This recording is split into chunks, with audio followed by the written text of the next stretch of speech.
Alright, स्वागत है आपका प से प्रोनॉय में। और आज मैं आपके लिए एक छोटी सी न्यूज़ लेकर के आया हूँ। एक्चुअली अगर आपको नहीं पता है तो राजपाल यादव जी को जेल हो गई है और वो इस समय तिहाड़ जेल में है। एक्चुअली हुआ ये था कि 2018 में, सॉरी 2010 में उन्होंने एक मूवी बनाई थी, अता पता लापता, और जो कि फ्लॉप फ्लॉप हो गई थी। इस वजह से उनकी मूवी चली नहीं, और जो प्रिंसिपल अमाउंट उन्होंने लोन पे लिया था एक कंपनी से, जिसका नाम था मुरली प्रोजेक्ट्स प्राइवेट लिमिटेड, वो था 5 करोड़। लेकिन वो चुका नहीं पाए क्योंकि उनकी मूवी चली नहीं ढंग से।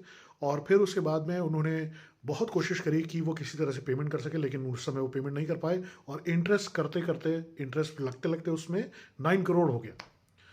अब जब 9 करोड़ हो गया और कंपनी उनसे पैसे लगातार मांग रही थी और वो दे नहीं पा रहे थे, तो उनके ऊपर केस हो गया। 2018 में दिल्ली के कड़कड़डूमा कोर्ट में उन पर केस चला, और उस समय उनको 6 महीने की सज़ा उसी समय सुना दी गई थी।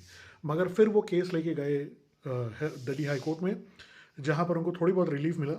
और उनसे फिर बोला गया कि आप किसी तरह से प्रिंसिपल अमाउंट तो चुका ही दीजिए एटलीस्ट, ताकि और कोई प्रॉब्लम ना हो। लेकिन जब उन्होंने वो चुकाने के लिए चेक भरा, तो उनका चेक बाउंस हो गया, जिसकी वजह से प्रॉब्लम और बढ़ गई। और इस वजह से उनको फिर दिल्ली हाई कोर्ट ने ये बोल दिया कि आप जा करके सीधा सरेंडर करिए, अब आपकी और कोई नहीं सुनी जाएगी। इसलिए उन्होंने 5 फरवरी को तिहाड़ जेल में जा करके खुद से सरेंडर किया है। और उनके सरेंडर करने के बाद कई लोग उनके सपोर्ट में आ रहे हैं, जैसे कि सोनू सूद, और यहाँ तक कि बिहारी जो पॉलिटिशियन हैं, मिस्टर तेज प्रताप यादव, वो भी उनके सपोर्ट में आए हैं। और कई ऐसे ही इंडस्ट्री के लोग उनके सपोर्ट में लगातार आ रहे हैं और उन्हें अपना सपोर्ट दिखा रहे हैं। और इस समय जनता उनसे थोड़ी बहुत 50% एक्चुअली उनके साथ है, और 50% ये भी बोल रहे हैं कि ऐसा तो था नहीं कि उनके पास काम नहीं था।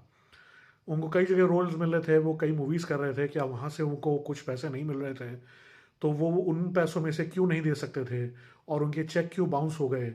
तो कई लोगों के कई तरीके के रीजंस हैं अपने बोलने के। फिलहाल आपका क्या कहना है इस बारे में, आप ये मुझे बताइए कमेंट्स में। फिलहाल आज के लिए सिर्फ इतना ही। शब्बा खैर, शुक्रिया, शुभ रात्रि।